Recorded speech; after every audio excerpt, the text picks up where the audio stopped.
대신가요? 참지 못할 분노이거든 주님께 맡기세요. 참지 못할 슬픔이거든 주님께 맡기세요. 우리 사랑하는 눈물의 골짜기 내 힘으로 참지 못해 늘 흐느끼네. 이럴 때 우린 누르지 않아요. 주님밖에 없어요. 난 그를 알 수 없지만 주님이 되신가요?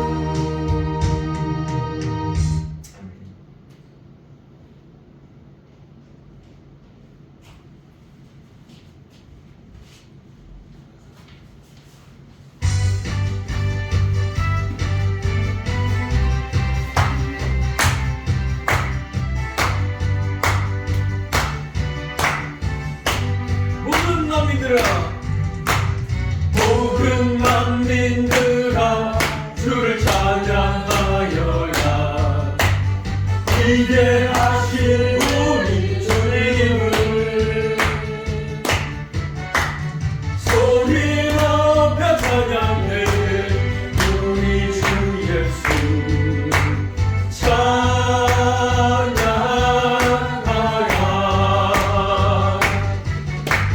찬미주 할렐루야 찬미주 할렐루야 할렐루야 찬미주 할렐루야 찬미주 할렐루야 할렐루야. 모든 성도들아 주를 찬양하여라. 위대하신 우리 주님을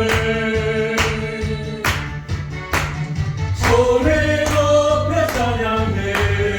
우리 주 예수 찬양하라.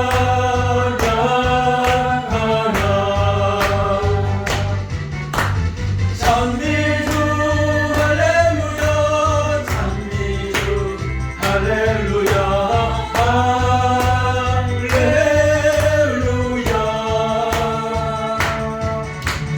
찬미주 할렐루야 찬미주 할렐루야 할렐루야. 아멘.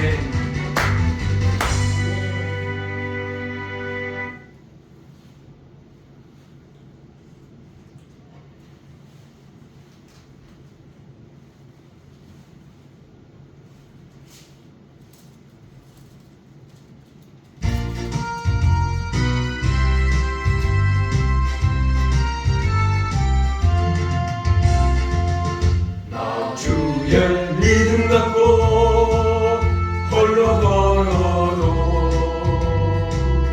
나 주의 믿음 갖고 노래 부르네.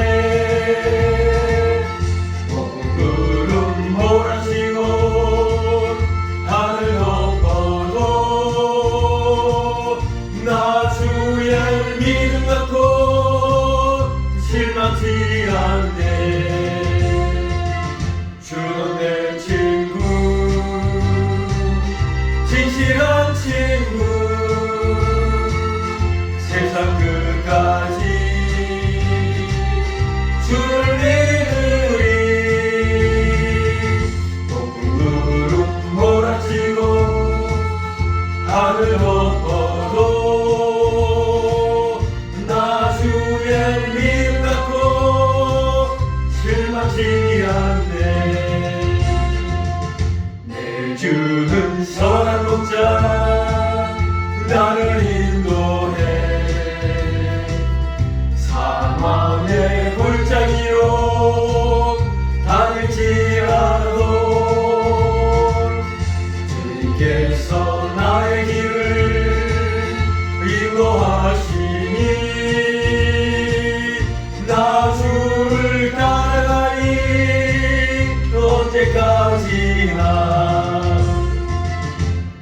내 목자 선하신 목자 어디 가든지 함께 하시으래 주님께서 나의 길을 인도하시니 나 주를 따라가리 언제까지나.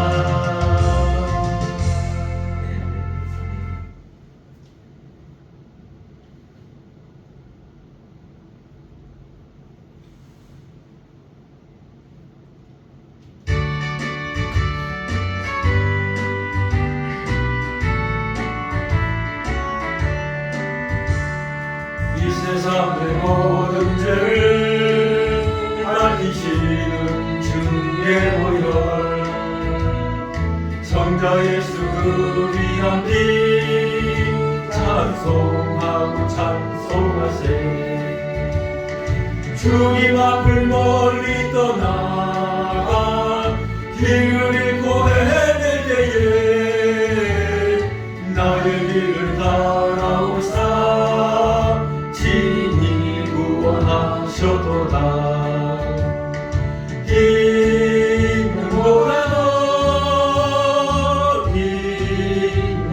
힘보다도 주의 흘리신 보혈로 희게 씻어주옵소서 다시 왕을 쓰셨으니 이로 얼굴 붉으셨고 십자가의 모진 고통 나를 위해 다 하셨네 말로 용용할 수 없는 불세주의 구속하신 그 은혜와 그 신사랑 찬송하고 찬송하세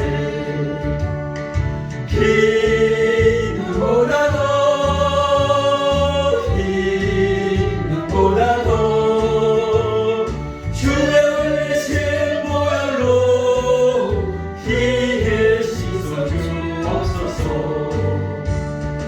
아버지를 멀리 떠나 다른 길을 저버리고 여러 가지 죄악으로 주렁같이 되었으니 물같은 것 가지로는 씻을 수가 아주 없네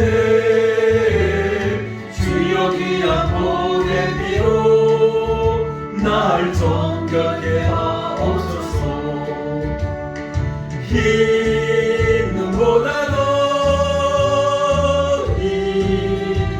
힘보다도 주의 흘리신 보혈로 희게 씻어주옵소서. 아멘.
하나님 뜻이니라. 항상 기뻐하라. 쉬지 말고 기도하라. 범사에 감사하라. 이는 예수 안에서 우리에게 향하신 하나님 뜻이니라.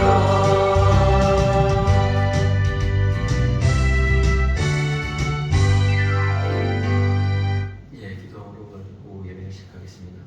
하나님 감사합니다. 우리를 하나님의 백성으로 불러주시고 또 하나님의 자녀 삼아주시고 또한 이 예배의 일꾼으로 삼아주시니 정말 감사합니다. 오늘 이 거룩한 주일에 하나님 앞에 드리는 예배를 하나님 흠양하여 주시옵소서. 이 예배 위에 우리의 마음과 그리스도를 향한 우리의 소망과 그 하나님을 원하신 사랑을 우리가 몸소 체험하며 드립니다. 우리의 모든 것을 받아주시옵소서.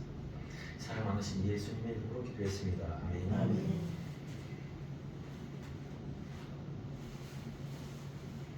오늘 말씀은 창세기 보겠습니다.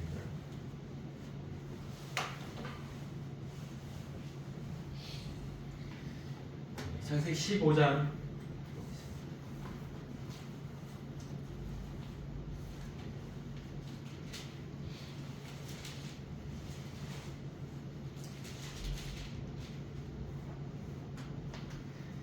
다 같이 한 목소리로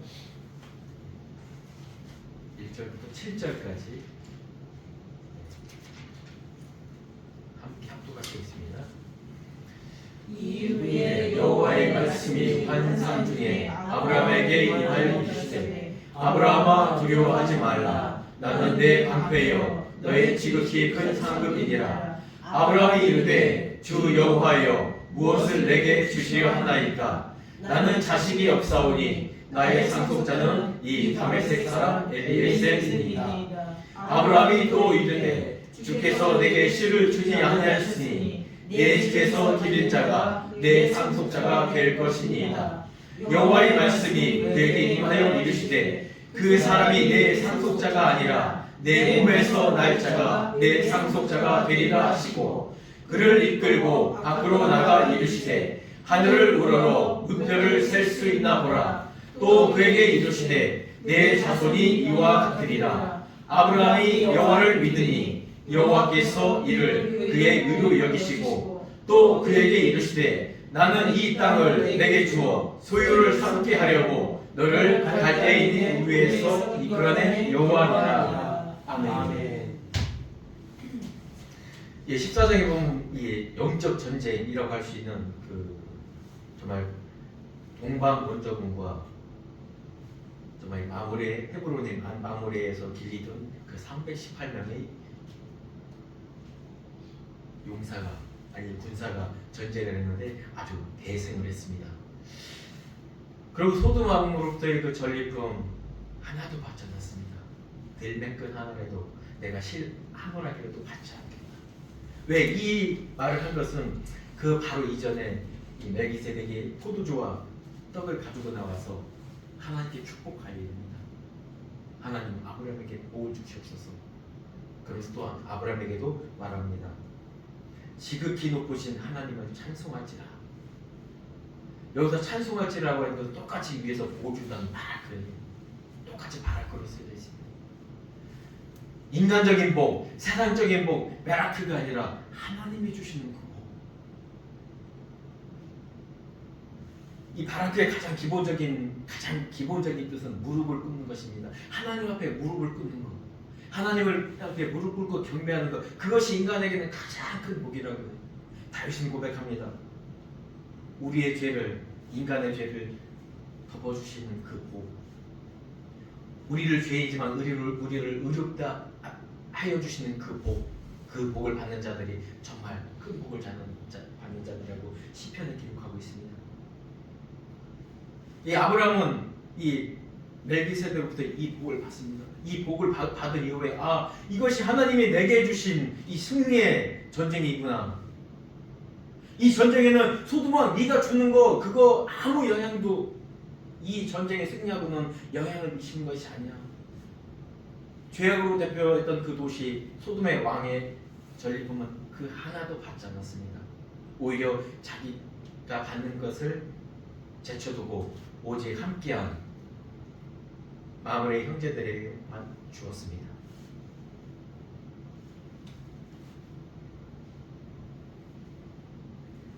십사장에서 전쟁을 승리로 이끄셔서 영적 전장에서 결국 우리는 그리스도의 살과 피로 그리스도가 십자가에서 그 사탄의 그 마귀의 모든 권세를 깨뜨린 것, 그래서 우리는 분명히 승리를 얻습니다. 그러나 우리가 육신을 가지고 있는 동안에는 늘상 죄와 싸워야 되는 것입니다. 12장에서는 분명히 제시합니다. 그 땅과 자손의 복을, 또 13장에서도 15절 16절에서 땅을 보여주시고, 그리고 이 땅의 티끌처럼 너희 자손들이 많아질 거다. 그리고 이 14장에서 전쟁을 승리로 이끈 다음에 하나님은 또 새로운 그 정확한 명시된 땅, 또 새로운 자손에 대해서 또한 보여주십니다. 멜기세덱의 축복, 그 축복을 순종으로 받은 아브라함의 이 사건은 하나님이 아브라함으로 이끄는 과정과 결과가 있습니다. 이 모든 과정과 결과를 하나님께서 그리스도를 통하여서 일하신다는 것을 우리에게는 영적으로 보여주는 것입니다. 이 구약시대에 지금 이 자리에서 모세로부터 이 창세기를 듣는 그 이스라엘의 출애굽을 해서 그 시내산 광야에서 듣는 이들 백성들은 사실 온전히 이것이 무슨 뜻인지 몰랐을 거예요. 하지만 우리는 신약 시대를 살고 그 약속하신 메시아가 우리의 죄를 대속하심으로 우리에게 온 그 생명, 그 성령의 지식으로 우리는 이런 것들을 알 수가 있는 거예요. 1절 전쟁은 끝났지만 두려워하고 있다고 했습니다. 전쟁은 끝났지만은 그 위험은 계속돼요. 언제 그들이 동방연합군, 정말 그들의 인구가 한 8만 명이 넘었었다고 하는데 그들이 다시 정비하고 온다면 나는 어떻게 갈까? 난 또한 이 가나안에서 내가 정말 이 마물의 형제들과 같이 동맹해서 군사들을 기르고 있었는데, 내가 군사들을 기르고 내가 힘이 있다는 걸 알면 그 다른 가나안 부족들이 나를 가만둘까? 이 두려움에 사실 빠져 있었던 거예요. 그때 하나님이 말합니다. 아브라함아, 내가 네 방패가 돼줄게. 그들이 다시 침공하지 못할 거야. 그리고 네 주위에 네가 염려하는 것들 염려하지 마. 내가 너의 방패가 돼줄 거야. 그리고 나는 너의 정말 큰 상급이야. 내가 너랑 매일매일 같이 있으면서 너와 함께 있을게. 여기 상급이라는 건 전리품과 똑같아요. 전쟁에서는 전리품, 전쟁이 아닌 일반적인 평상시에는 내가 너의 양식이 되어줄게. 그러면서 위로를 주십니다. 그러니까 아브라함이 말해요. 큰 상급이라네. 아브라함이 이르되 주 여호와여 무엇을 내게 주시려나이까? 나는 자식이 없사오니 나의 상속자는 이 다메섹 사람 엘리에셀이니라. 여기서 주 여호와라고 아브라함이 하나님을 불렀는데요. 여기 주 아도나이, 권능의 창조주 여호와, 약속을 이루시는 하나님, 권능이시며 약속을 이루시는 하나님이여, 나에게 무엇을 주시려나이까? 나에게 정말 상급이시라는데 정말 나에게는 지금 자식도 하나 없습니다. 하나님 몇 년 전에 그 약속하신 그 자식이라도 좀 주셨으면요. 아직도 자식이 없으니까 나는 내가 집에서 기르는 정말 나에게 충직한, 나에게 충성된 그 종 엘리에셀이 바로 내 상속자가 아닐까요? 사람은 어쩔 수 없습니다. 이 보이는 거 안에서, 현실적인 안에서 정말 사람은 판단하고 그것을 바라보게 되는 것입니다. 금세기의 정말 베스트셀러 중에 제레드 다이아몬드라는 분이 이 총균세라는 그 책을 썼는데 그것이 세계적인 베스트셀러가 되고, 또한 우리나라에도 벌써 이 책이 50만 권이나 팔렸다고 해요. 여기서도 이 전쟁을 하나 소개하고 있는데요. 한 16세기 초에 있었던 그 전쟁입니다. 이 제레드 다이아몬드는 영국의 지리학 환경학자며 또한 역사학자입니다. 이 사람이 이 책을 썼는데요. 이 대항해 시대, 이 전복 시대, 스페인 함대, 영국, 프랑스가 정말 전 세계를 이기고 정복할 때 그 초기의 일입니다. 스페인 군사 168명이 함대를 타고 저 남아메리카 그 페루, 칠레 지역에 정박을 합니다. 이들은 이미 그의 선배 장군으로부터 우리가 어떻게 멕시코를 쳐서 그들을 단숨에 이겼는가 그 전쟁에 대한 정보를 다 가지고 정말 연습을 하고 그렇게 해서 왔습니다. 전쟁 준비를 하고. 근데 그 남아메리카 지금의 그 예전에 잉카 제국이죠. 그 잉카 제국에서는 이 8만 명의 군사가 아타로 알파라는 그 황제를 가마에 태우고 쫙 나옵니다. 그들은 자기들의 그 많은 그 군사를 자랑하러 나오는 거예요. 그 처음 행렬이 누구냐면은 그 전쟁을 하러 나오는데 빗자루를 들고 나옵니다. 그 빗자루를 들고 바닥을 쓸면서 나옵니다. 왜? 황제가 뒤에 오니까. 그들이 이 황제를 과시하기 위해서 나온 것입니다. 정말 땅에 떨어진 지푸라기 정말 지저분한 걸 치우면서 바닥을 깨끗이 쓰면서 그 황제의 행렬을 임무합니다. 그들의 옷에는 정말 금부치와 은장식, 그리고 그들의 몸에는 귀걸이와 휘황찬란한 그런 장식들이 있습니다. 정말 한눈에 봐도 정말 그들의 위치가 노출이 되고 또 황제 행렬은 더욱더 빛나서 금방 알아보게 됩니다. 이때 스페인 군사를 이끌고 있던 그 파사오가 전령에게 성경책 하나를 손에 쥐어줍니다. 가서 전령으로서 황제에게 이걸 주어라. 황제가 그걸 딱 바라봅니다. 아무것도 아니거든요. 뭐 금덩이나 되나 하고서 딱 받았는데 금덩이가 아닌 아무 뭐 알아볼 수 없는 이상한 책. 그 책을 바닥에 던집니다. 그것이 용격 계시 사인이었던 것입니다. 그때 양쪽에 100여 명의 그 군사들 매복시키고 있다. 그 순간에 공포탄을 쫙 하늘로 쏩니다. 그 소리가 바로 천둥 소리 같았으며 우리의 소리 같았습니다.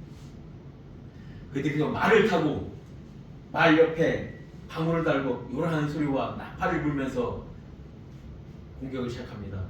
이 잉카 문명의 사람들은 이것이 신의 선물을 우리가 버려서 우리가 벌을 받는구나 생각하고 이들은 혼비백산에서 도망갑니다.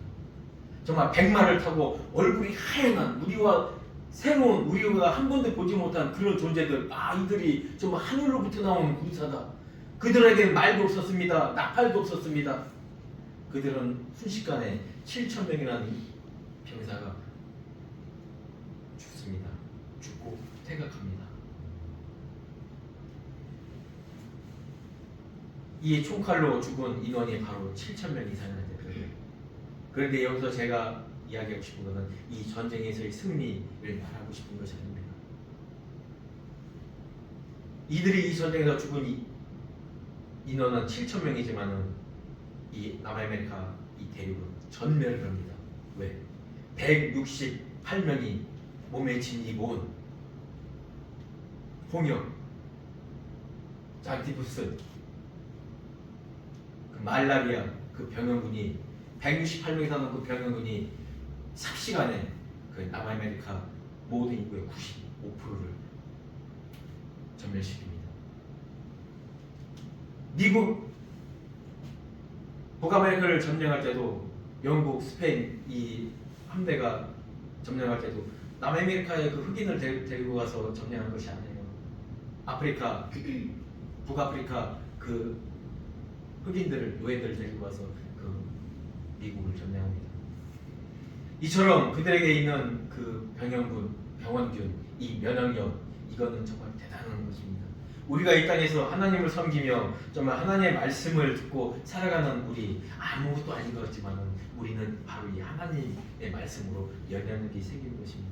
사탄이 우리를 아무리 공격하고 사탄이 정말 우리를 넘어뜨리려 한다 할지라도 우리는 결국 일어설 수밖에 없는 것이 하나님이 우리를 도우시며 하나님의 우리와 함께 하신다는 것을 우리는 몸소 체험적으로 알고 있는 우리는 그런 존재이기 때문입니다.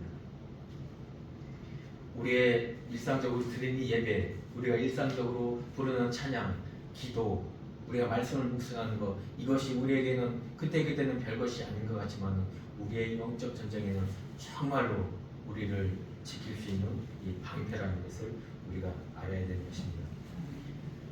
3절도 한번 보겠습니다. 이 아브라함이 또 이르되 주께서 내게 씨를 주지 아니하셨으니 내 집에서 길린 자가 내 상속자가 될 것이니이다. 어떻게 보면 여기는 약간의 원망이 섞여 있습니다.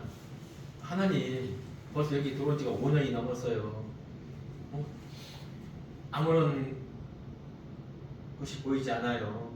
하나님, 어떻게 된 것이요? 어떻게 된 거예요? 어떻게 보면 하나님께 좀 대드는 것 같지만은 하나님께 자기의 마음을 솔직하게 털어놓는 거예요. 그 정도의 관계가 되는 거예요. 하나님을 두려워하는 존재, 정말 여호와 하나님, 정말 아도나니에서 하나님과 내 마음을 털어놓을 수 있는 그런 존재적인 친구적인 그런 온유한 존재로 정말 하나님이 이끌어가시고 있는 이 일하심의 과정입니다.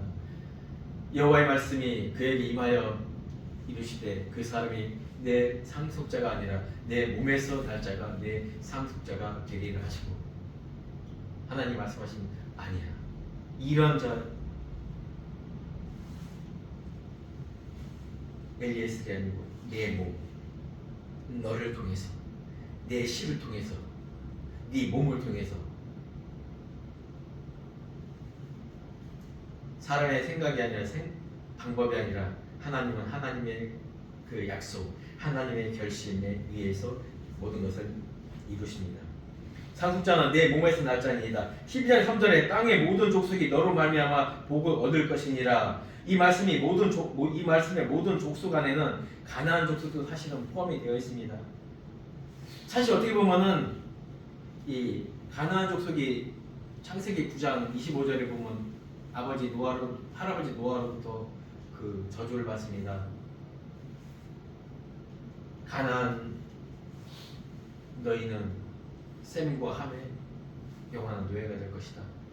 그 노아가 그렇게 저주를 했지만 하나님은 사실 되돌이켜 주고 싶은 그런 마음이 있었을 것입니다. 노아의 저주에서 풀릴 기회를 주셨는지 몰라요. 그래서 그 가나안 땅으로 하나님이 이들을 보낸 이 축복의 자손 아브라함을 이동시킨 건지도 모릅니다. 지리학 역사학적으로 지금도 중동 지역은 인구 밀도가 높지 않아요. 이 대한민국에 비하면 그 땅은 사람에 비해서 넘치고 넘쳐나는 땅이에요. 그들이 그 땅에서 이주해 갔다 할지라도 그들은 아무런 큰 대가 없이 그 민족이 이동해서 차지할 수 있는 얼마든지 땅이 있었습니다. 오히려 정말 이들이 하나님을 알고 정말 그들의 죄악에서 떠나서 정말 하나님의 백성이 되기를 원했던 하나님의 꿈이 처음적으로 있었던 것이에요. 가나안 민족은 이스라엘 민족이 차지한 땅 주위에 하나님의 나라로서 존재할 수 있는 기회가 주어졌던 것입니다. 하나님께서 가나안 지역을 이스라엘 민족에게 약속하신 것은 그 원주민에게 하나님을 알게 하시려는 그 목적이 또한 있었던 것입니다. 그러나 뒤에서 돌이키지 아니했던 그 가나안족들은 하나님의 믿음의 조상들과 함께 거할 수가 없었던 것입니다. 4절에서 아브라함의 생각을 전면 부인하십니다. 하나님의 결심은 이 자리에서 선언하십니다. 그 약속하신 은혜, 이것은 내 몸에서 이루어질 것, 이것은 내 약속에서, 멜기세덱의 그 축복에서, 멜기세덱이 내린 너에게 준 그 복을 또 기인해서 이것은 반드시 이루어질 거라는 것을 보여주고 있습니다. 멜기세덱의 축복과 아브라함의 그 순종하게 하는 그 복을 통해서 하나님의 일하심이 이어진다는 것입니다. 로마서 4장 28절에 이렇게 기록합니다. 아브라함이 바랄 수 없는 중에 바라고 믿었으니 이는 내 후손이 이가 되리라 하신 말씀대로 많은 민족의 조상이 되게 하려 하십니다. 하나님의 일하심으로 이 믿음의 조상이 되게 할 것입니다. 5절에 하늘을 우러러 무뼈를 셀 수 있나 보라. 13장 15절 16절에서는 보이는 땅과 많은 자손을 약속하셨어요. 13장에도. 그런데 땅의 티끌 같다고 했어요. 예, 흙의 존재라는 거예요. 그러나 이 영적 전쟁, 이 14장의 전쟁을 통해서, 전쟁의 승리를 통해서 바로 이 바뀝니다. 15장에서 약속으로 보이는 네가 보이는 그 땅보다 더 하늘을 바라보는 그 존재를 보게 하십니다. 땅의 티끌처럼 보다 하늘의 무별로 약속을 하십니다. 일반적인 그런 민족, 일반적인 세상의 그런 민족이 아니라 너희는 특별한 존재, 하나님의 복을 받는, 또 하나님께 구원을 받는 그런 민족으로 만들겠다는 하나님의 그 구원 계획이 담겨 있는 것입니다. 네 자손이 이와 같으리라 5절 후반절에 있는데요. 무별은 분명히 이 복수로 사용되어 있습니다. 복합을 하고 빛나는 별. 그러나 이 자손, 째라라는 것은 집합명사로 오직 단수로 씁니다. 성경 전체에서 이 자손은 오직 단수로만 쓰여 있어요. 신약에서 스펠마라고 시 단수로 쓰입니다. 경자가 때 다음 농사를 짓기 위해서 꼭 준비해둬야 되는 그 시 하나, 그것이 바로 자손, 예수 그리스도를 말씀하시는 것입니다.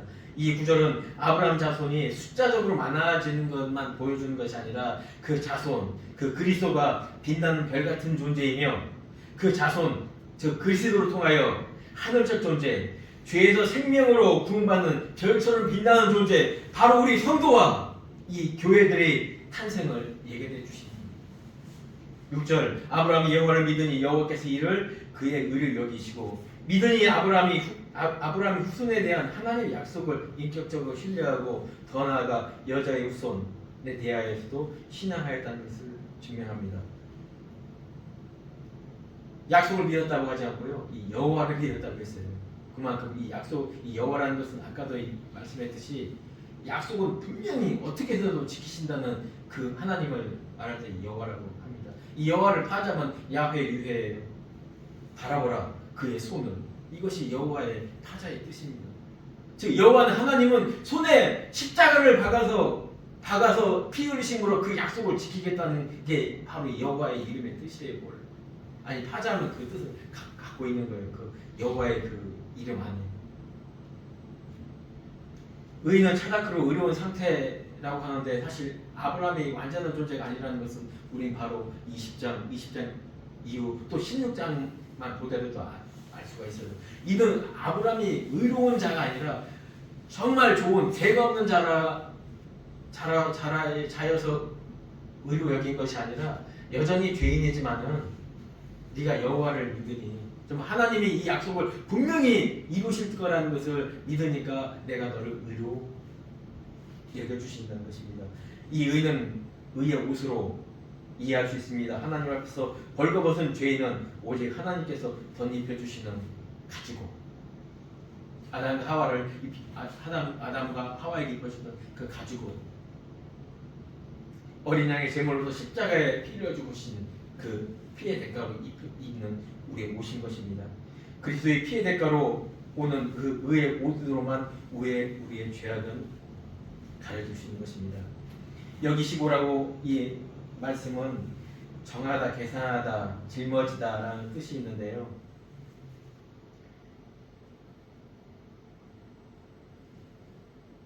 법적 용어입니다. 돌이키지 않습니다. 여전히 죄이지만은 너 의인이야,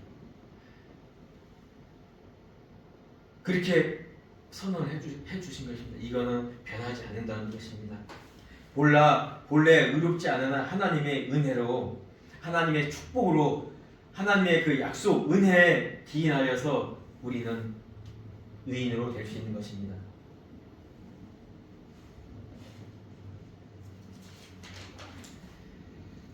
본절을 신약 교회적으로 보면은 그리스도를 믿는 모든 죄인에게 전가된 하나님의 의로서 의인으로 여김받을 수 없는 존재이지만은 그리스도의 은혜에 의하여 믿음으로 말미암아 의인이 된 것을 말씀하고 계시는 것입니다. 아브라함도 마찬가지였습니다. 하나님께로부터 자손에 대한 약속을 받을 때 그 자손, 오직 그 한 사람의 의, 그 은혜를 통한 믿음이었던 것입니다. 지금 우리가 어떻게 예수님을 믿죠? 어떻게 하나님을 믿죠? 예수님이 어떻게 십자가에 못 박혀 죽었다는 믿을 수가 있죠? 믿음으로, 은혜로. 우리나라의 전 세계, 아니 우리나라에 보면 기독교, 가톨릭 이 모든 정말 예수 그리스도를 믿는 종교가 지금 22%가 됩니다.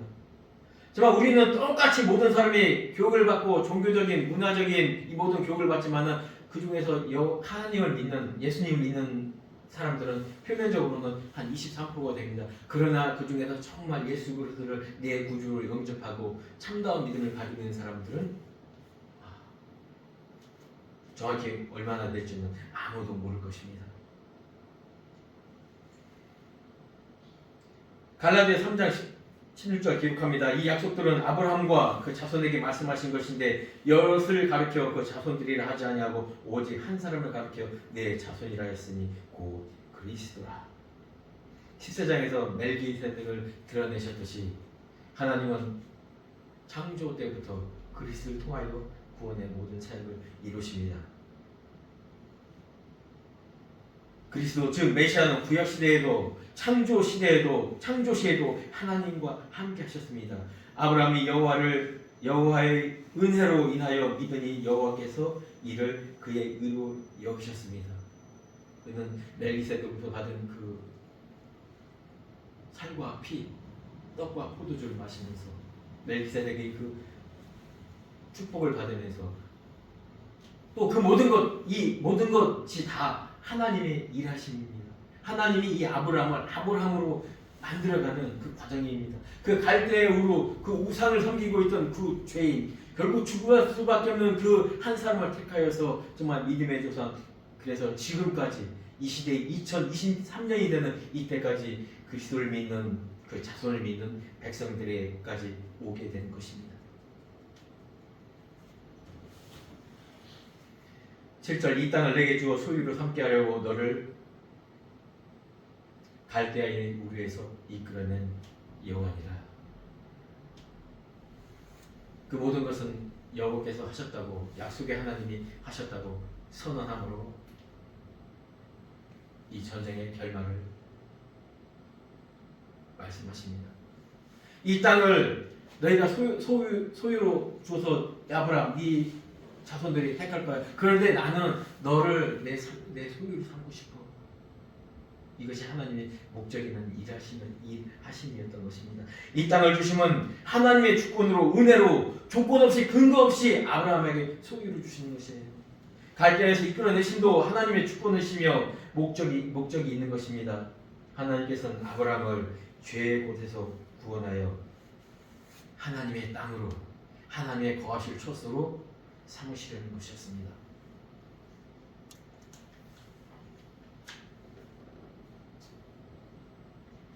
베드로서에는 이렇게 기록되고 있습니다.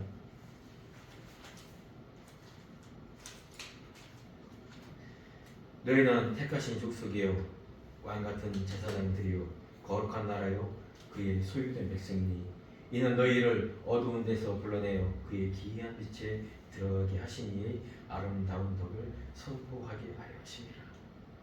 우리를 하나님이 처소 삼으시고 우리를 하나님의 백성 삼으신 것은 하나님 분명한 목적이 있습니다. 우리와 동행하면서 하나님이 행하시려는 그 목적은 아름다운 덕, 이 하나님의 정말 인간을 향하신 그 사랑을 전파하시기 위한 것입니다. 로마서 3장 28절 보면 사람이 의롭다 하심을 얻는 것은 율법의 행위에 있지 않고 믿음으로 되는 줄을 우리가 인정하노라.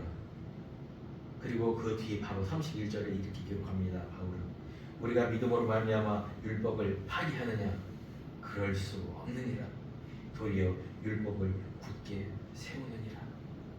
그럼 어떻게 이걸 온전한 삶을 살아갈 수 있을까요?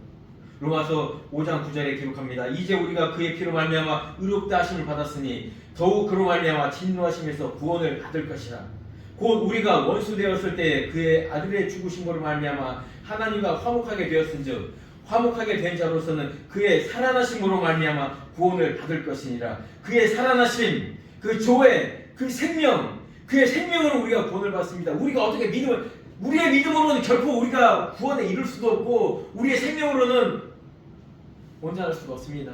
아브라함도 마찬가지였습니다. 우리 한 사람 한 사람 보면 예수 그리스도를 빼면 우리는 그냥 똑같은 죄인입니다. 하지만 그리스도의 그 생명력이 우리 안에 들어와서 그 주님이 우리 안에서 생명으로 살아가시고 우리를 구원의 일까지 완성하시는 것입니다. 사랑의 계명을 지킬 수 있게 하시는 것입니다. 인간에게는 이 내면적으로 죄악된 마음이 있기 때문에 우리는 사랑을, 온유를, 화평을 할 수 있는 그런 존재가 못 됩니다. 18장에 기록합니다.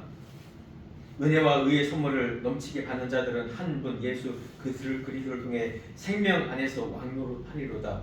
한 범죄로 많은 사람이 정죄에 이른 것 같이 한 의로운 행위로 말미암아 많은 사람이 의롭다 하심을 받아 생명에 이른 것이니라. 그렇습니다. 생명에 이르기까지는 오직 은혜입니다.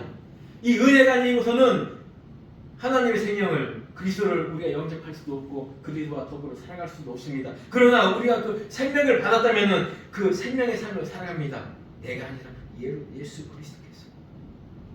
갈라디아서 2장 20절 기록되어 있습니다. 내가 그리스도와 함께 십자가에 못 박혀다니 그런즉 이제는 내가 사는 것이 아니요 오직 내 안에 그리스도께서 사시는 것이다. 그러므로 우리는 그 율법을 온전하게 세울 수 있습니다. 그러므로 우리는 야고보서에 기록된 것처럼 그 실천적인 믿음, 사랑, 덕을 세우는 일, 차별하지 않는 일, 하나님의 완전한 사랑, 하나님 사랑, 이웃 사랑을 실천할 수 있는 그 힘의 원천이 어디서 뭐냐면 그리스도의 생명으로 온다는 것이에요. 그렇게 너희가 정말 온전히 그리스도를 영접하고 그리스도의 생명을 가졌다면은 너희는 분명히 하나님이 원하시는 그런 일들을 행할 수 있을 것이다. 그러나 여전히 거기에서 그렇지 못하고 멈춰있다면 너희는 다시 그리스도의 그 십자가의 피 흘리심의 은혜를 기억해야 된다는 것입니다. 야고보가 이 말을 하는 건 정말 안타까운 말이었습니다. 흩어져 있는 12지파에게 편지를 보낸 것이었습니다. 이 야고보서는. 그들은 여전히 그 예전에 정말 율법을 지키며 하나님을 섬기며 정말 이웃을 사랑하는 그 가운데 있었으나 정말 기독교 신앙을 받아들이면서 이들은 그것들을 팽개칩니다. 아, 내가 믿기만 하면 되지 뭐 무슨 그런 걸 해야 돼. 내가 무슨 이웃을 두고 그래야 돼. 그냥 예배만 잘 드리면 되지. 이들을 향해 던졌던 그 말씀이었던 것입니다. 구원에 관한 것이 아니라 우리가 생명을 가지고 어떻게 일할 것인가를 설명했던 것입니다. 그러므로 마태복음 5장 17절의 결론을 내립니다. 주님이 하신 말씀입니다. 내가 율법이나 선지자를 폐하러 온 줄로 생각하지 말라. 폐하러 온 것이 아니요 완전하게 하려니라. 너희로 사랑을 실천할 수 있는 그런 존재로 만드시는 것.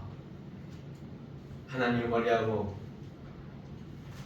죄의 존재했던 우리를 하나님의 백성 삼으시고 소유 삼아서 하나님의 백성을 삼으신 그 목적,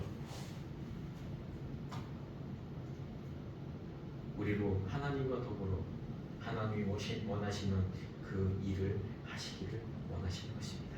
기도하겠습니다. 하나님 감사합니다. 우리에게 그리스도의 그 생명의 피로 우리의 죄를 사하여 주시고 우리에게 생명을 주셨습니다.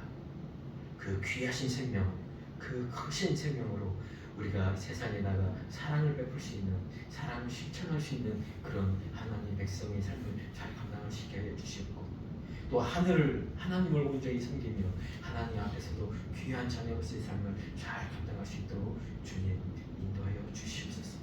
사랑 받으신 예수님의 이름으로 기도했습니다. 아멘. 지금은 우리 주 예수 그리스도의 은혜와 하나님의 구원하신 사랑과 성령님의 강화 교통하심이 이 자리에 있는 모든 성도들 머리 위에 영원까지 함께하시옵소서. 아멘.